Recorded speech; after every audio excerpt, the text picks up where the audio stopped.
Good afternoon dear student. जैसा पिछली कक्षा में आपको प्रॉब्लम सॉल्विंग क्लास चलाया गया था, जिसमें कुछ पिछले चैप्टर के सवाल थे जिस सवाल को हम नहीं बतलाए थे, या उस तरह के सवाल जो पूछे जाते हैं वो आप कैसे सॉल्व करेंगे उसको हमने बतलाया।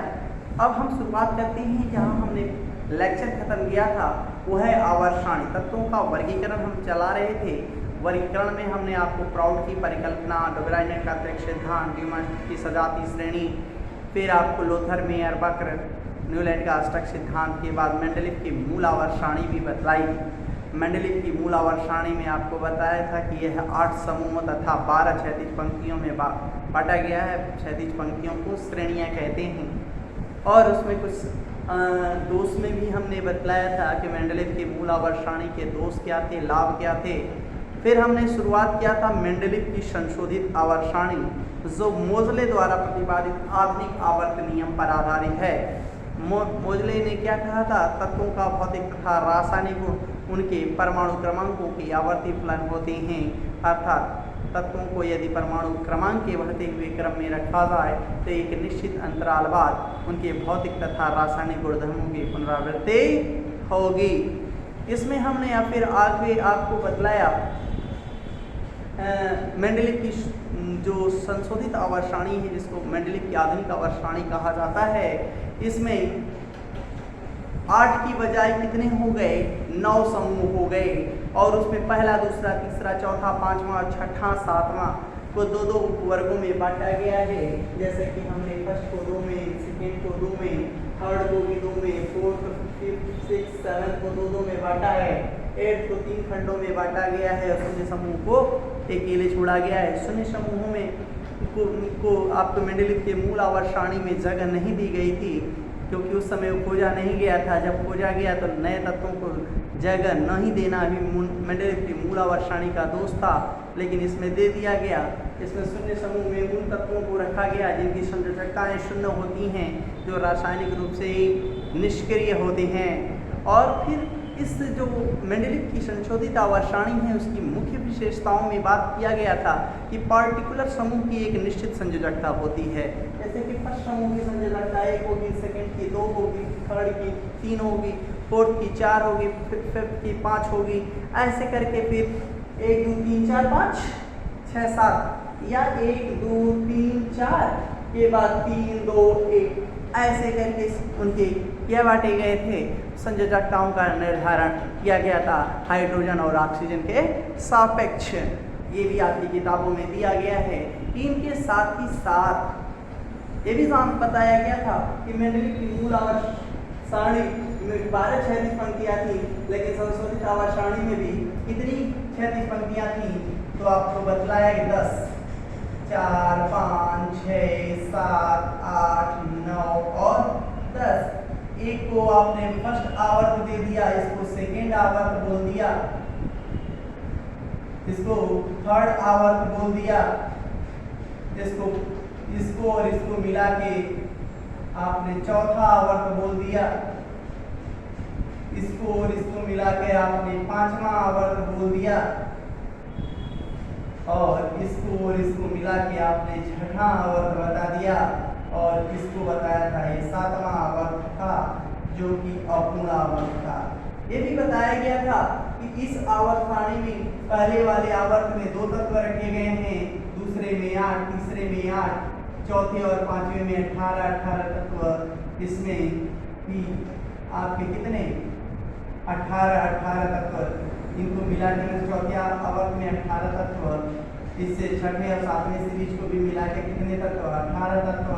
और इसमें छठे, 8वें और 9वें से मिलकर जो छठा आवर्त बना, इसमें 32 तत्व, और ये था अपूर्ण आवर्त। इसे लघु अति लघु आवर्त की संज्ञा दी गई थी, इसे लघु आवर्त की संज्ञा दी गई थी, इसे दीर्घ और इसे अति दीर्घ आवर्त की संज्ञा, उसे अपूर्ण आवर्त की संज्ञा दी गई थी।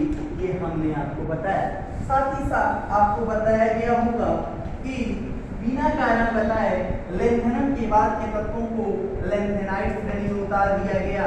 14 के तत्वों को सीरीज बना के लेंथेनाइट सीरीज बनाई गई, और एक्टिनियम के बाद के तत्वों को एक्टिनॉइड सीरीज में रखा गया। इनको आवर्त सारणी में जगह न देना भी इस आवर्त सारणी का दोष बना था, तो ये भी आप पढ़ेंगे। तो ये लैंथेनाइड और एक्टिनाइड सीरीज का भी यहाँ पर जिक्र किया गया था। ये था मेंडेलीव की संशोधित आवर्त सारणी। अब मेंडेलीव की संशोधित आवर्त सारणी में कुछ टॉपिक्स थे, जिन टॉपिक्स को पढ़ाने के लिए ही इसको हमने डील करना सोचा। जैसे कि पूछा जाए कि प्रारूपी तत्व या निरूपक तत्व क्या होती, हम यहीं पे एक जिक्र कर रहे हैं प्रारूपी तत्व, प्रारूपी तत्व या निरूपक तत्व या प्रतिनिधि तत्व।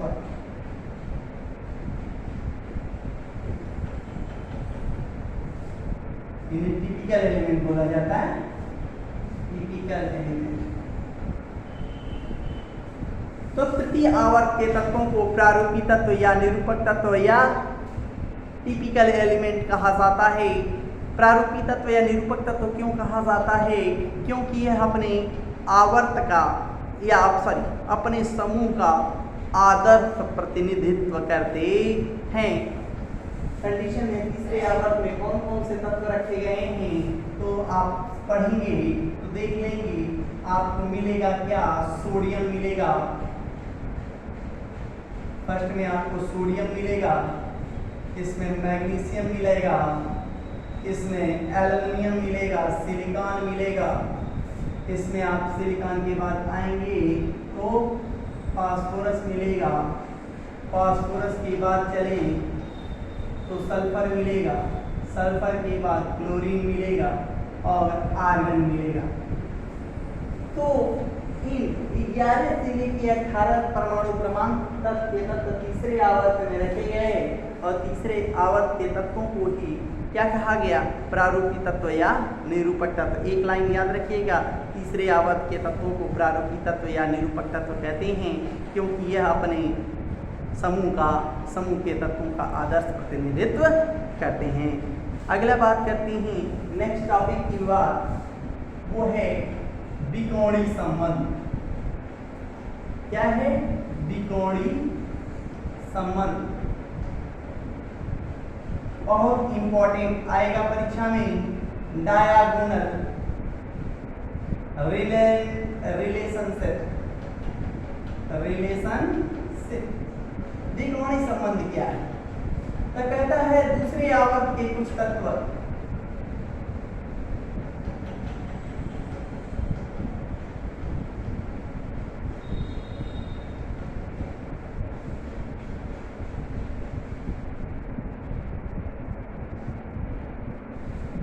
आवर्त के कुछ तत्व तीसरे आवर्त के उन तत्वों के साथ भौतिक तथा रासायनिक गुणधर्मों की समानता प्रकट करते हैं जो उनके त्रिकोणीय अभिमुख होते हैं।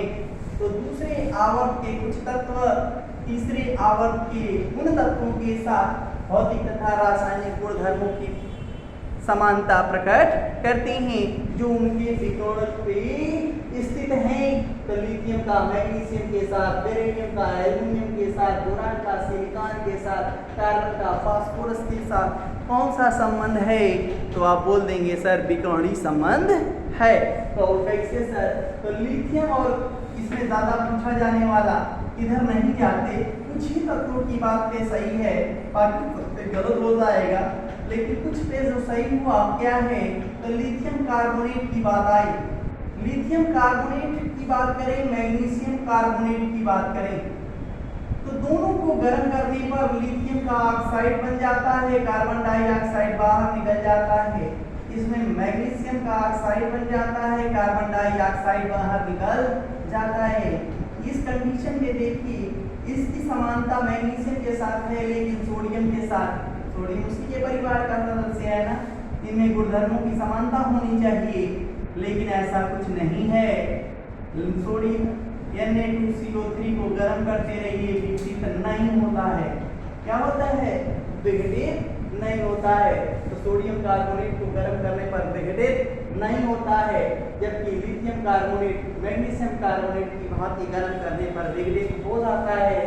तो यही हमने आपको बताया कि दूसरे आवर्त के कुछ तत्व तीसरे आवर्त के उन तत्वों के साथ भौतिक तथा रासायनिक गुणधर्मों की समानता प्रकट करते हैं जो उनके विकोण परिस्थिति या विकोणी अभिमुख होते हैं। यही क्या कहलाता है? विकोणी संबंध कहलाता है। ये इम्पोर्टेंट है, इसको पढ़ लेंगे आप। फिर बात करते हैं नेक्स्ट टॉपिक की बात। ऐसे किताबों में आप पढ़ते रहेंगे। सेम ऐसे ही एक गुणधर्म और है, लिथियम नाइट्राइट के साथ सोडियम नाइट्राइट के साथ मैग्नीशियम नाइट्राइट के साथ गर्म करके देख लेंगे। ऑक्साइड बनाएगा, ऑक्सीजन निकलेगा, लेकिन सोडियम के साथ ऐसा नहीं होगा। वो नाइट्राइट बन जाएगा लेकिन ऑक्सीजन निकालेगा, लेकिन ऑक्साइड नहीं बना पाएगा।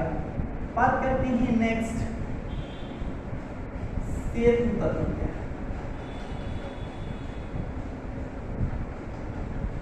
सेतु तत्व क्या है? ब्रिज एलिमेंट, ब्रिज एलिमेंट सेतु। पॉलिटेक्निक परीक्षा में आया हुआ था ब्रिज एलिमेंट क्या है। तो जान लीजिए, तीसरे आवर्त के तत्वों को ही सेतु तत्व कहा जाता है। तीसरे आवर्त के तत्वों को ही क्या कहा जाता है? सेतु तत्व कहा जाता है। मतलब sodium, magnesium, aluminium, silicon, phosphorus, sulphur, chlorine, argon को ही क्या कहा जाता है? आर्गन को छोड़ दिया जाए। फर्स्ट से 7 तक की बात करना। फर्स्ट से 7 तक के तत्वों को, वो भी किस आवर्त के? तीसरे आवर्त के तत्वों को क्या कहा जाता है? सेतु तत्व कहा जाता है। तो क्यों सर?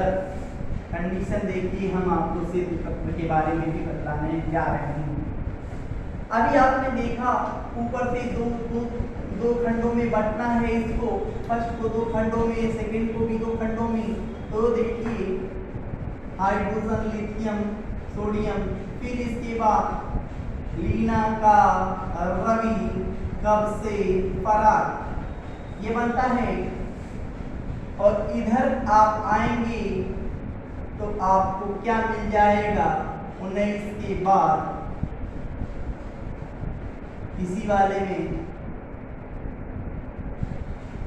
जानू किधर हज को जाओगे, ये आपको मिल जाएगा। सॉरी, यही मिलेगा ना देखने से दिक्कत है, जान नहीं, ये सेकेंड वाले में आएगा। तो सेतु तत्व क्यों कहा गया, इसके पीछे रीजन देखिए ध्यान से। सोडियम के यहाँ से 2 खंड मिल रहे हैं ना। एक ए वाला सीरीज है, ये ए वाला है, ए वाला है, और ये क्या है? बी वाला है। कहाँ से बटा?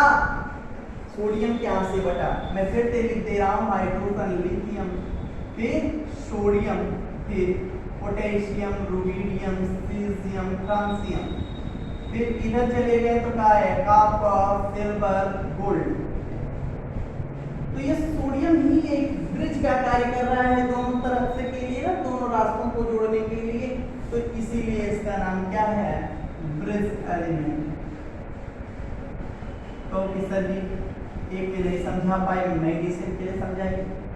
तो बेटा मांगे कार, स्कूटर, बाप, राजी। इधर चलोगे तो क्या मिलेगा? जानू किधर हज को जाओ। देखिए मैग्नीशियम है ना, मैग्नीशियम यहाँ से 2 रास्ते बने कि नहीं? तो 2 रास्ते बने तो मैग्नीशियम भी क्या है? ब्रिज एलिमेंट है। करेंगे और बताइए, हम नहीं समझ पा रहे। बोरान पे बताइए, एल्युमिनियम पे। एल्युमिनियम कैसे है? एल्युमिनियम पे भी आ जाएंगे। बाल गंगाधर, इंडियन तिलक, और इधर चलेंगे तो स्काई, ला, एसी। ध्यान से देखिएगा, एल्युमिनियम के यहाँ से 2 खंड बटे कि नहीं बटे? एक ए वाली सीरीज है और एक बी वाली। ए वाले समान गुणधर्म वाले होती हैं, बी वाले एक समान गुणधर्म वाले होती हैं। तो ये 2 खंड में बटा, लेकिन कहाँ से बटा? एल्युमिनियम से। तो एल्युमिनियम क्या है? ब्रिज तत्व है। अब बात करते हैं अगला टॉपिक, नॉर्मल तत्व क्या है? तो वे तत्व जो ए उपवर्ग के तत्व होते हैं, कौन से? वे तत्व जो ए उपवर्ग की होती हैं नॉर्मल तत्व कहलाते हैं। जो सेतु तत्व के साथ बहुत अधिक समानता प्रकट करते हैं नॉर्मल तत्व कहलाते हैं। अब कहता है सब ये हो गया, नॉर्मल हो गया, तो संक्रमण क्या हो जाएगा? संक्रमण ट्रांजिशन एलिमेंट। तो कहता है वे तत्व जो सेतु तत्व के साथ कम समानता प्रकट करते हैं, बी उपवर्ग वाले की बात कर रहे हैं, ये बी उपवर्ग वालों की बात कर रहा हूं। ये सेतु तत्व के साथ क्या करते हैं? कम समानता प्रकट करते हैं, संक्रमण तत्व कहलाते हैं। और जो ईर्ध समूह एक अलग बना था वो भी क्या है? संक्रमण तत्व कहलाता है। ये किसके अनुसार? मेंडलीव की संशोधित आवर्त सारणी के अनुसार परिभाषाएं बताई जा रही हैं। और आंतरिक संक्रमण तत्व, एक नया टॉपिक आता है, आंतरिक संक्रमण तत्व। आंतरिक संक्रमण तत्व, inner transition element, inner transition element. तो वे तत्व जो लेंथेनाइट एक्टिनाइट तत्व, मतलब कहां से कहां तक? 58 से 71 तक के तत्व, 90 से 103 तक के तत्व क्या कहलाते हैं? आंतरिक संक्रमण तत्व कहलाते हैं। क्यों? क्योंकि इनका गुणधर्म सेतु तत्वों के साथ एकदम बहुत ही कम क्या करता है? समानता प्रकट करता है। ये आपके टॉपिक हो गए। अब बात करते हैं इसके दोष। मेंडलीव की संशोधित आवर्त सारणी के दोष हैं। तो दोष में आ जाए तो मेंडलीव की संशोधित आवर्त सारणी में दोष पहला है हाइड्रोजन की स्थिति। क्या है? हाइड्रोजन की स्थिति। वो कैसे सर? हाइड्रोजन की स्थिति की बात ये नहीं कर पाता। हाइड्रोजन की स्थिति की बात यह आवर्त सारणी सही नहीं करता। कहो क्यों? हाइड्रोजन H+ भी बनाता है और H- भी बनाता है। यदि ये प्लस बनाएगा तो ये फर्स्ट ए कैटेगरी में रखा जाएगा और माइनस बनाएगा तो सेवेंथ ए कैटेगरी में रखा जाएगा, ई वर्ग में रखा जाएगा सेवेंथ वाला। कैसे? क्योंकि आपने पढ़ा होगा लीना का रवि कब से परा, सारे ट्रिक बताया जाएंगे आपको। ध्यान दीजिएगा, इस पर सब पे क्या प्लस होता है? 1+। इसमें फिर कल बाहर आई आंटी, आपने देखा होगा सब पे लगभग क्या होता है? माइनस चार्ज होता है। तो हाइड्रोजन की स्थिति की बात किया जाए तो उसे फर्स्ट ए में रखा जाए कि सेवेंथ ए में रखा जाए, यह मेंडलीव की संशोधित आवर्त सारणी इसकी व्याख्या नहीं कर पाता। मतलब उसका गुणधर्म इससे भी समानता रखता है और इससे भी समानता रखता है, इस वजह से उसकी स्थिति बतलाने में सक्षम नहीं है। फिर बात करता है असमान गुणधर्म वाले तत्वों को आवर्त सारणी में एक साथ और समान गुणधर्म वाले तत्वों को आवर्त सारणी में अलग अलग स्थान दिया जाना भी इसका प्रमुख दोष है।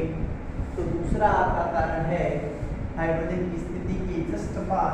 किताबों से आप अच्छे से नोट्स बनाइएगा। नंबर दूसरा है असमान गुणधर्म वाले तत्व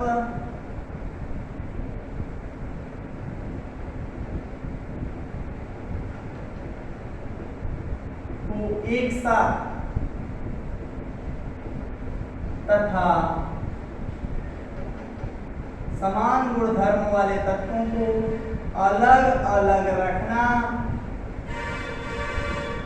इस आवर्त सारणी का क्या है? दोष है। असमान गुणधर्म वाले तत्व की बात क्या कहते हैं? अब जान लो, उसी में अधातु रखे गए हैं, उसी में धातु रखा गया है, तो ये क्या है? इस आवर्त सारणी का दोष बन जाएगा। फिर आपकी बात करते हैं तीसरा। तीसरा कहता है कि एक समूह को अकारण ही 3 उपखंडों में बांट दिया गया। 3 उपखंडों में बांटा गया, इसका कारण नहीं बताया गया, कारण नहीं दिए, यह भी क्या बन गया, दोष बन गया। बाद में इसके कारण बताएंगे, आपको आधुनिक वाले में पढ़ा आएंगे। नंबर चौथा, लेंथेनाइड और एक्टिनाइड तत्वों के, लेंथेनाइड और एक्टिनाइड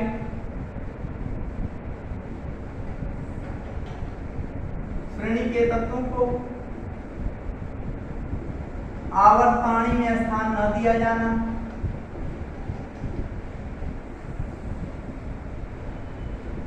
न दिया जाना, ये भी क्या है, क्योंकि आपने निकाल के लेंथेनियम के बाद के तत्वों को नीचे रख दिया, एक्टिनियम के बाद के तत्वों को नीचे रख दिया, कारण बताया नहीं, तो कारण न बताना भी क्या है, कारण नहीं, तो इस आवर्त का क्या बन गया, दोष बन गया। अगला कह रहा है कि इसमें इस आवर्त की बात करें, इस आवर्त का जो प्रमुख दोष हम बताने जा रहे हैं, पांचवा और आखिरी हमारे हिसाब से, वो ये देखिए आप, कह रहा है first, second, third, fourth, fifth, six, seven तक की बात कर रहा है। हाइड्रोजन के सापेक्ष चलें, हाइड्रोजन के सापेक्ष, तो +1, +2, +3, +4, -3, -2, -1, और कैसे सर, तो देखो NaH, फिर MgH2, AlH3, यहाँ पर आ जाएंगे CH4, यहाँ आएंगे NH3, यहाँ आएंगे H2O, यहाँ आएंगे HCl या HF। सब में देख रहे हैं संयोजकता कितनी दिख रही है, 1, 2, 3, 4, 5, 3, 2 और 1, ये संयोजकता होगी। ऊपर वाली क्या है, ऑक्सीकरण संख्या, ये क्या है, ऑक्सीकरण संख्या, निकालना भी बताया जाएगा आगे। ऑक्सीजन के सापेक्ष चलें, तो +1, +2, +3, +4, +5, +6, +7, प्रत्येक समूह की एक निश्चित संयोजकता बता रहे हैं। और एक कैसे सर बताइए, Na2, MgO, Al2O3, CO2, इसमें आप क्या लिख देंगे, N2O5, यहाँ पर आप क्या ले लेंगे, SO3, यहाँ पर आप Cl2O7, आप हर चीज देख रहे हैं। यहाँ पर ऑक्साइड के सापेक्ष संयोजकता 1, 2, 3, 4, 5, 6, 7 संयोजकताएं फिक्स बताई जा रही हैं, लेकिन ऐसा नहीं है, क्योंकि जो भी आपके सेतु तत्वों के साथ कम समानता प्रकट करने वाले तत्व हैं, जिन्हें संक्रमण तत्व कहा जाता है, वो परिवर्ती संयोजकताएं प्रकट करते हैं। और कैसे सर, देखिए ध्यान से, फर्स्ट में ही रखा गया है सोडियम ना, ये +1 ही प्रदर्शित करेगा, लेकिन कॉपर है ये +1 भी प्रदर्शित करता है, +2 भी प्रदर्शित करता है, सिल्वर +1 प्रदर्शित करता है, गोल्ड की बात आई तो +1 भी प्रदर्शित करता है और +3 भी प्रदर्शित करता है। तो एक अधिक संयोजकताएं प्रकट करना ये सही बात नहीं, कि प्रत्येक समूह की एक निश्चित संयोजकता होती है। इस आधार को यहाँ पर क्या कर दिया गया, दोषपूर्ण बताया गया, मेंडेलीव की आवर्त सारणी का दोष बन गया। अब शुरुआत करते हैं मेंडेलीव की संशोधित आवर्त सारणी को दोषों को ध्यान में रखते हुए रैंग, वर्नर बर्ट्राम और बरी ने अथक प्रयासों के बाद लघु आवर्त सारणी को दीर्घ आवर्त सारणी या दीर्घाकार आवर्त सारणी, प्रवर्धित आवर्त सारणी बनाई, जिसमें तत्वों को उनके परमाणु क्रमांक के आधार पर ही रखा गया। पहले और लघु आवर्त सारणी से दीर्घ आवर्त सारणी बनाई गई। जो 9 समूह थे उन्हें ब्रैड करके बढ़ा के 18 समूहों में तथा श्रेणियां खत्म करके उन्हें आवर्तों में तत्वों को विभक्त किया गया और नई आवर्त सारणी बनी जिसका नाम था दीर्घाकार आवर्त सारणी या प्रवर्धित आवर्त सारणी। इस पर डिस्कस करेंगे लेकिन थोड़ी सी देर के बाद।